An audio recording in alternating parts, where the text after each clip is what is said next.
Also that me yes celebrator because I mean I got my machine my people no go get oye ATM card oga wo machine mi here no dey shiga no to get card machine no ni e most of the time no ni abem mi bubu e ona wo jo ni awo amemi na me for ahan wo ka oga wo mi here enye fo e wo ga fe o che fo mo bi e no bonus na ye because ni e wo mi e yo wo ba ja wo mi na ba je abo oga je wa na get ji obo because no mi e yo wo ni e ji obo ebe ablade abi menele ajowo ojegba because woke gbomo wuluko ni ba iwe o fine mene Father's Day ewo once money o wiwe no ko kechon Father's Day shimo dale wo ba je nse won ta no ojo nse o fala o e ja ke mo ko ni ko elebo. Okay, if I told me ni ona the first me ji choko chemo na obraye amanche. Okay, mene aye che fomogbi ni won ta oni o fon gbe ami ka mi no yo kemo ele ken gbi na mbe no go kemo first of all mother to fellow shaka na ke gbi na e ba ni na wo dan le go mlenche mi che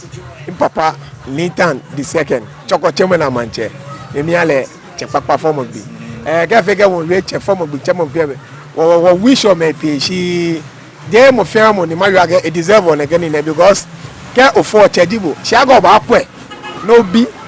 because Bible le na ga for pe asani okwe bo papa ba ko bi na ejenyo nko ni bo nka onyo kporo ni bo bi akwa bo bla ye pie wona le na go feel aga ga for no atoche si je no ji che o for si agbene kwamo ji sane o ga aye che form gbi e maso ma ga me pie ni they doesn't deserve. Okay, I deserve it because I me for pia ya kutu MP ni kwamo papa ko be ge fe na gan ameshi ha mo agbema mi no ani efi otumo nye form gbi e anwo fe che mo form gbi because che me du of ashi o ha mami me she as a father as no na ge ko for person bo responsibility age o ba po obile ko mami ko ni gbe kan ada ko ni bonka ogbo ni gbe ge won abapo ebo because no du ono ji no pa no du ono ji no pa. Okay, be ablade abi choko YouTube no ko mene wona wolenche wo legend ko ni wo kala ba gbase former as goalkeeper Lord Quote senior goalkeeper ni Alijara profa ni wona bo che wonu eche no fa na ojugba o mo do no fa na ojugba. Okay, mena ye che former bi mini oyo kemo ye che former bi bo bano ko ni ma ye cho na she fo won mena wo ko bi pole che wo nya ko ni peska po kan bi e ni mo joba ge mena e ba ni na wa ge o yi former bi Happy Father's Day. Jomo, mena pon bi first me pon send me skapon bole. Wow. Olushi. Ni bile e ga se get me. E fa ge mu fo mena le send me ska olushi. O mi dale shipo. Kala ga na ka japo ni ma jole ne fa na ayemu. O mo fe mo ne fo ye bi ni mo ga la issue de gba ni mo fe ne se e ba na we go ni won issue. O fa ne ko ko Fomogbi ni ji che Fomogbi na ni Father's Day. Koko yan ka sani a celebrate because I'm a celebrate on Mother's Day for Father's Day. Yan ka celebrate. Wa to wa fi ame ni mo bo te ba jele ni mo kwa yo. Wo ha me ska me ha wo ska. Wa cho ni o ka ko ba ha me. O ka ni mo do mo na ni mo jo wo. Esa me da wo shi wa aga wo kwa mo digba ni beko be onushi. Ni mo kaka ni fa to wa ishi. O fa ne acho mi ni ayi miniji ogbe. Acho mi adotai. Okay. O fa ne mena aye Fomogbi ni won ta wo bi ake mini oyo ke mo ye Fomogbi ye. Oh, che Fomogbi. Che Fomogbi. O ehia ke aye che Fomogbi e ja ke si benyumo efe dromo akekeji no mbe mi fomo ehi ni titire njugo ni wo ho. Na fo e wo ehia ke nya wo sini ni yo menja ke si. Sano won wo hia ka si ni onyi okobi kekeji ni afe dromo ni. Bo onyi fan bekenye habo che Fomogbi keje she na kan be so na ke be pie wo che me kole keji tafla che kole Ibrahim bi ko me no na san gba kan bi efo enme bi le ona no be pie no ha le so to ba na ke me nyi okutwe ni tafla cha dala si anye afi noko ona wana ke ko me nye bi na tafla che kole keje na ni ko na nyi baja ekole apa bi bo ska ba to noko ha na ka ye ni ona wa bi ake ma me bi yo ona sikeji ekole onye obi mi ojoba no kwele ni ho pakeshi ni bekenda eshimbo ona le mo yin pon no sikeji ekole ofo shi okwele ona beke nye lele nche e hozlam ne da e pa na ke no yeche no ba ne ye ke hambo be won fla bo kan ba Chorkor YouTube me na ye form ogbin wala ke papa ajibo bo lebo wa Chorkor bi fe man plo bi mo fe mo ni lebo e ke na we ba na ke na YouTube ne keep akomepe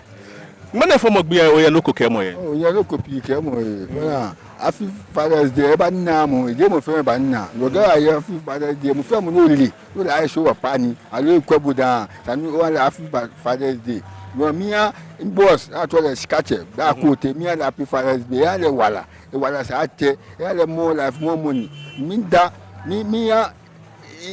in papa ko be le afi Father's Day atole asa 64 le da o geta ka le ma le wala ke mbapo ni yen ko polente am be de po ke mi fo problème fo la se pani o mia la afi Father's Day ma le wala ke bi fin wala ni ba mo le papa ajibo bi eni oyo mi yen bi ko me atole Derek mi ale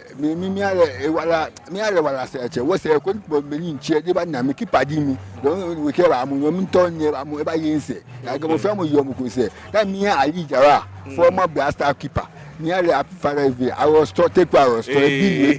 bi nu abeka tutu ke ala happy Father's Day se ko le life na e ba na mi bia ne okay saneni chanoji ko ko ehia ke le ken Father's Day ne asani wo celebrate. Oh, as I know what's a bit of that, man, yes, celebrator because I'm an agama machine.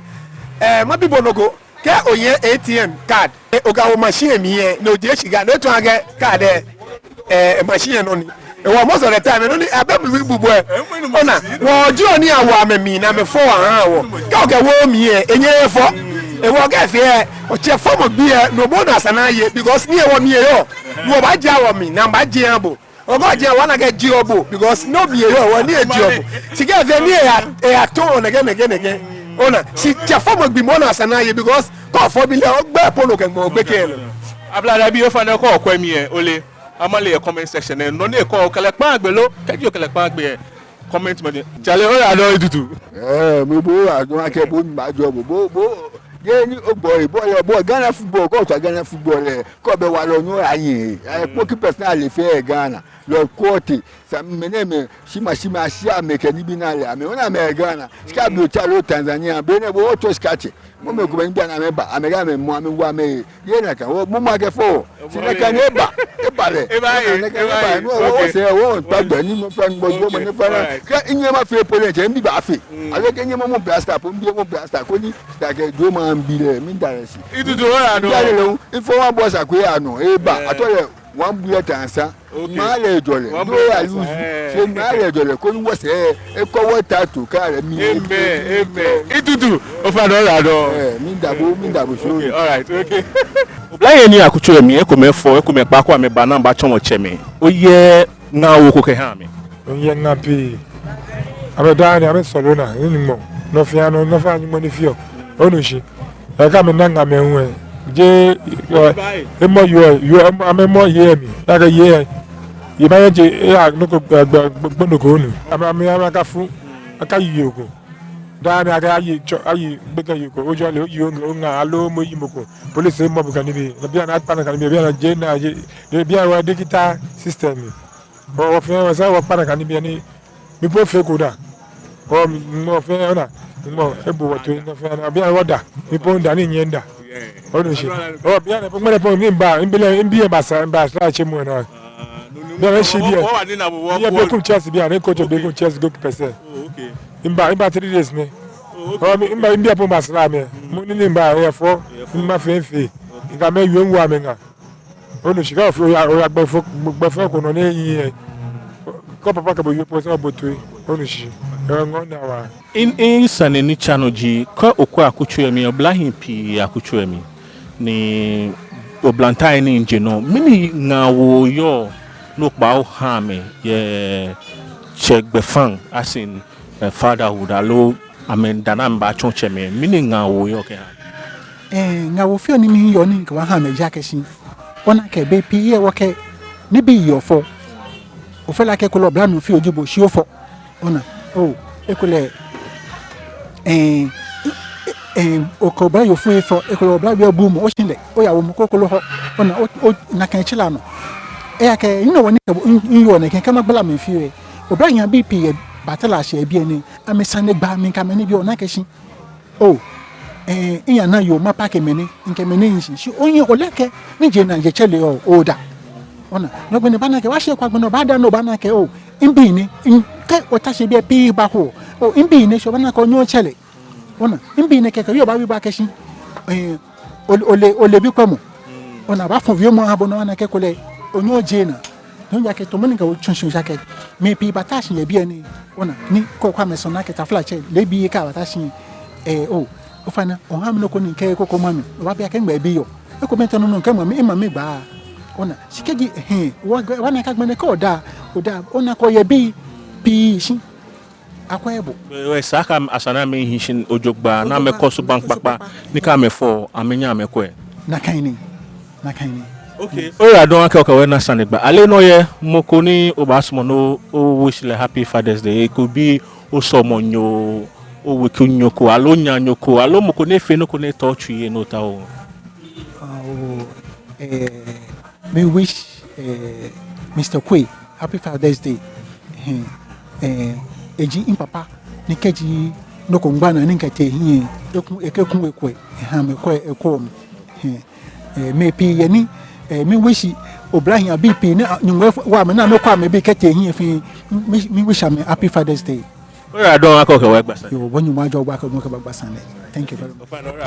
Ina gbesa ne bi mo mini nga wo oyo ke ha obrahim ni yo akuchu emi as oblai amanche oblai fe masu maga gbe na mekwa na gbe ne age aye che fo mo gbe mo fiemo ni aleno oge mo go fo ko ne kwa ni na kambile oyin no ko alojo fo shi yo because of a film wo mene bo mo de no na yo no ke la ge o benjo fo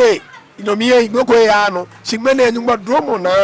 ina no ko mi he mbile ni makwala because no di kumo nyumba ni ko agbo mo de san no o ke wo di cheme